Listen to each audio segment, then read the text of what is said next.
I finally found the courage to call my dad and talk about what was going on with my stepmom. He still didn't believe me, but I think he realized that he needed to spend more time with me or we won't have a relationship in the future. So he started taking me out to fishing and even to some of his business trips. My stepmother didn't like that at all, and often threw tantrums about how I didn't need my dad but she did. Thankfully, my dad still hung out with me and we became really close. He assured me that I could stay in his house for as long as I wanted, and didn't have to move out at 18.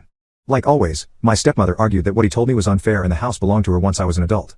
But my dad quickly shot her down by saying that his son should always stay close to him. Now, I never asked my dad to leave his wife or tried to stir up problems between them because I saw that he was genuinely happy with her sometimes. But on my 18th birthday, she officially took it too far. I was just relaxing at home, getting ready to leave and hang out with my friends. I thought that my dad was away on business again and was going to miss my birthday like he did every single year. But out of nowhere, the doorbell rang and my dad surprised me with a massive cake in his hands. I was about to cry when he shouted happy birthday and hugged him while saying, "You being here is the best gift, thanks Dad." But he told me to hold my horses, because he had another gift for me. He took me outside and showed me the new Toyota that he had bought for me. I never had an interest in sports cars even though I knew my dad could afford them, and just wanted a simple, reliable car that won't break down. So I was really happy and thanked him a lot. But then my stepmother came storming out of the house, screaming at us to stop. She started going on about how it was unfair that my dad had bought a car for me and not for her. According to her, I was perfectly capable of getting a job and buying my own stuff, and she was the one who needed help. She said that my dad can make this right by snatching the keys to the car from me and giving them to her. When me and my dad refused, she went absolutely ballistic. She grabbed a rock and threw it at the windshield, making a huge crack in it. Then she smirked and said that she would do it again if we didn't do what she had asked. I was about to say something when my dad surprised me by yelling at her and telling her to go inside.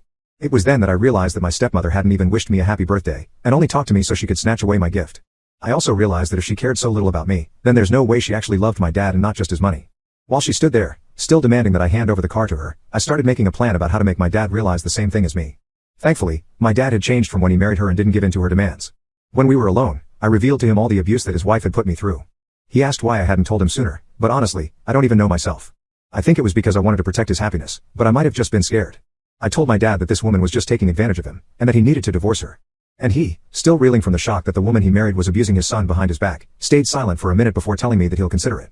However, I know from the look on his face that he no longer wants to be with her. Now, I have to find a way to be there when he breaks the news so I can see what sort of look she has on her face. I threw a tantrum when my dad bought me a car and demanded that I give the car to her, so I told my dad to divorce her. And he, still reeling from the shock that the woman he married was abusing his son behind his back, stayed silent for a minute before telling me that he'll consider it. However, I know from the look on his face that he no longer wants to be with her. Now, I have to find a way to be there when he breaks the news so I can see what sort of look she has on her face. Update: it has been a month since then and my dad told me that he's ready to divorce his wife. I was surprised that he got his finances in order in just a month and was already ready. But then he explained that he didn't mind giving her some of his money if it meant that she would never come close to me again. He also booked some therapy sessions for me. Looks like he was really bothered by the fact that I was suffering and he wasn't there for me, because he took a break from his business and came home. Thankfully, I was there when he broke the news to his soon-to-be ex-wife and was able to see her expression. She couldn't even believe that she wasn't the one to ask for a divorce first. She thought it was a joke and told my dad to cut it out. When she realized that he was serious, she naturally tried to get physical. Too bad for her, my dad had already called the cops preemptively and they were ready to arrest her. Within minutes, she went from living a luxury life to going to jail for assault. And that arrest is going to look really good for her when the divorce proceedings start. As they escorted her out, she looked at me and accused me of manipulating my dad into leaving her. But I ignored her and just hugged my dad, telling him that it was over.